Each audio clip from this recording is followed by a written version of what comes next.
সুপ্রিয় দেশবাসী, আসসালামু আলাইকুম। দ্বিতীয়বার এই বাংলাদেশ স্বাধীন হওয়ার পরে যারা জীবন দিয়েছেন, শহীদ হয়েছেন, আমাদের শহীদ ভাই আবু সাইদ, এছাড়া আরও অসংখ্য অনেক ছাত্রছাত্রী শহীদ হয়েছেন, তাদের প্রতি আমার বিনম্র শ্রদ্ধা ও সালাম। এবং যারা ৭১-এ যুদ্ধ করে শাহাদাত বরণ করেছেন, ৫২ ভাষা আন্দোলনে শাহাদাত বরণ করেছেন, তাদের সবার প্রতি আমার বিনম্র শ্রদ্ধা। আমি কোনো রাজনৈতিক দলের কোনো সংগঠক না, আমি গার্মেন্টস ওয়ার্কার। আর রাজনীতি করার ইচ্ছাও আমার কখনো নাই। কিন্তু আমি একটা বিষয় যেটা বলতে চাচ্ছি সেটা হচ্ছে বাংলাদেশ জামায়াতে ইসলাম, বাংলাদেশ ইসলামী আন্দোলন, চরমোনাই, আপনারা এই দেশে ইসলাম প্রতিষ্ঠিত করার জন্য রাজনীতিতে অংশগ্রহণ করে ইসলাম কায়েমে প্রতিষ্ঠা করছেন, সেটা আমারও ভালো লাগে। এবং আমিও চাই যে আমাদের এই দেশে একটি ইসলামী আইন প্রতিষ্ঠিত হোক, দেশের সবাই সুখে শান্তিতে জুলুম অত্যাচারের হাত থেকে মুক্তি পাক।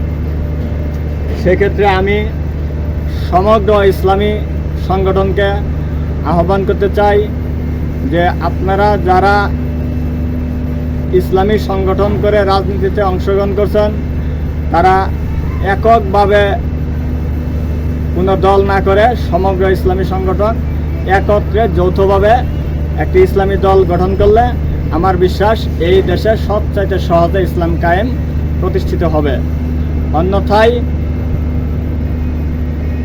ভেঙ্গে ভেঙ্গে জামায়াতে ইসলাম এক দল, ইসলামী আন্দোলন এক দল, হেফাজত এক দল, এইভাবে নির্বাচন করলে আমার মনে হয় যে আমরা অনেকটাই পিছিয়ে থাকব।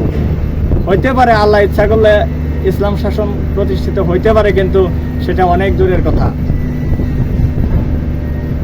সেজন্য আমি সকল ইসলামী সংগঠনকে আহ্বান করব যে আপনারা সম্মিলিতভাবে সবাই একত্রে একসাথে একটা ইসলামী দল গঠন করেন, যেন এই দেশে সবচেয়ে তাড়াতাড়ি এবং খুব সহজে ইসলাম প্রতিষ্ঠিত করা সহজ হয়। সেই সাথে আমি যত ইসলামী সংগঠনের নেতৃবৃন্দ এবং উলামায়ে কেরাম যারা আছে তাদের কাছে আমি একটা প্রশ্ন রাখতে চাই যে আপনাদের উদ্দেশ্য যদি এটাই হয় এই দেশের রাজনীতিতে অংশগ্রহণ করে দেশ সুন্দরভাবে পরিচালনা করা এবং দেশে ইসলামী শাসন প্রতিষ্ঠিত করা, তাহলে আপনারা কেন সব দল একসাথে অংশগ্রহণ নিচ্ছেন না? ভাগে ভাগে বিভক্ত হয়ে আপনারা রাজনীতিতে অংশগ্রহণ করছেন। সেভাবে অংশগ্রহণ করার কারণে আপনারা যা নিজেরাই পিছিয়ে যাচ্ছেন, সেটা তো আপনারা নিজেরাও বুঝতে পারছেন না।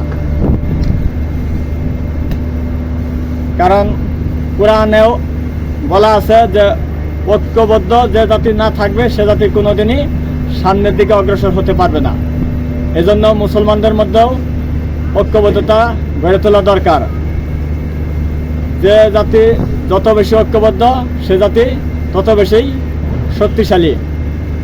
বিভিন্ন কবি সাহিত্যিকেরা যেভাবে বলছে যে তাদের উদাহরণ লক্ষ্য করলে দেখা যায় যে মৌমাছি ছোট একটা প্রাণী, কিন্তু তারা ঐক্যবদ্ধ থাকার কারণে তাদের অনেক বড় বড় শক্তিশালী প্রাণীও তাদেরকে আক্রমণ করতে পারে না। ছোট্ট ছোট্ট পিপিলিকা, তারাও ছোট একটা সামান্য প্রাণী, তাদের ঐক্যবদ্ধতার কারণে তারা আজ এই পৃথিবীর বুকে বেঁচে আছে। যদি তারা এককভাবে চলতো তাহলে আমার মনে হয় যে পায়ের নিচে পিছিয়েই তারা সব শেষ হয়ে যেত। সেই দৃষ্টিকোণ থেকে আমি আবারও সকল ইসলামী সংগঠনকে আহ্বান করছি যে আপনারা সবাই এক দলে এক সাথে ঐক্যবদ্ধ হয়ে আগামী নির্বাচনের কর্মসূচি গ্রহণ করেন। আমি বিশ্বাস করি অবশ্যই এই দেশে ইসলামী কায়েম খুব দ্রুত প্রতিষ্ঠিত হবে। এই বলে আমি আমার বক্তব্য শেষ করছি। আসসালামু আলাইকুম।